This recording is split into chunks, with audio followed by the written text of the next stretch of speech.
तो देखो, हम तो पुण्य कमाना चाहते हैं, उसका फल कौन भोग रहा है इसका विचार करना रमेश भाई। पुण्य कमावे हम, क्या करें? जीव उपवास करें, जीव यात्रा करें, जीव स्वाध्याय करें, तो उस काल में तो उसको पुण्य प्रकृतियाँ बंध रही है। पर एक नियम ख्याल में रखना कि आयु तो कभी कभी बनती है, परंतु अन्य 7 कर्म तो निरंतर, यानी निरंतर करते अंतर छूटे बिना, एक समय का भी अंतर छूटे बिना 7 ही कर्म हर समय बन रहे। अभी हम स्वाध्याय को बैठ रहे हैं, किसी को आयु बनती होगी तो बनती होगी, नहीं तो भी 7 कर्म तो सबके बन रहे हैं। तो 7 कर्म में किस किस को लेना? ज्ञानावरण, दर्शनावरण, मोहनी, अंतराय, वेदनीय, नाम और गोत्र। तो यहाँ हमने ये जो ज्ञानावरण आदि 4 घाती कर्म बांधे ना, उसमें पुण्य मिला कि पाप मिला? कर रहे हैं यहाँ शुभ भाव, और ये 4 पाप प्रकृतियाँ तो बंध ही रही है, हर समय बनती है, और वो तो बंधेगी। मोहनी तो 9वें तक बंधेगा, और बाकी तो 3 तो 10वें तक बंधेगी। ख्याल में आती है भाई? तो इतना पुण्य कमाए उसका क्या? हाँ, घाती कर्मों में जो पाप रूप बंधा है, पुण्य और पाप भेद कहाँ होगा? अघाती में।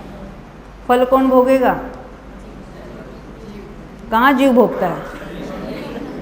नाम कर्म में इतनी 93 प्रकृतियाँ गिनी हमने, वो तो शरीर की रचना में चली गई, क्योंकि ये सारे जो है ना, उसमें तो जीव विपाकी बहुत कम है, बाकी सारी पुद्गल विपाकी है, अनुपूर्वी क्षेत्र विपाकी है, विग्रह गति में उसका उदय होता है। आयु में कितना जिएगा इतना वो आयु कर्म में होता है, कम जिए या अधिक जिए उसमें जीव को क्या लेना देना है? जीव के भावों के साथ जो निमित्त बनता है, ज्ञान की हीनता होती है, दर्शन की हीनता होती है, मोहनी में तो भ्रमणा चलती है, मिथ्यात्व चलता है, राग द्वेष होते रहते हैं, उसके जो विघ्न रूप से बातें, वीर्य की हीनता हो जाती है। ये जीव को जो भुगतना पड़ता है वो सब घाती कर्मों के उदय में होता है। अघाती उदय में क्या होगा? संयोग में अनुकूलता प्रतिकूलता भाषित होगी इसको।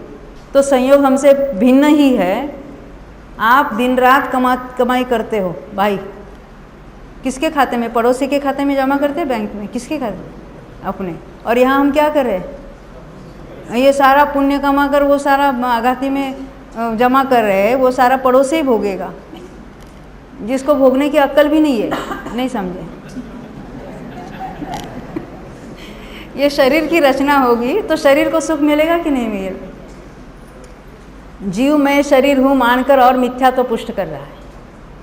ये जो पुण्य के फल में जो कुछ उसके उदय रूप भाव, ये कुछ बाकी संयोगों में मिलेगी बातें, उसमें यदि वो मिथ्या दृष्टि होगा तो वो पुण्य के फल में और उसमें रचा पचा रहता है। उसको क्या मिला? उसको तो उल्टा उसका नुकसान ही नुकसान हुआ। इसलिए योगिनी तो कहते हैं ना योगसार में कि पाप को तो सारा जगत पाप कहता है, पर पुण्य को भी पाप कहने वाले विरले।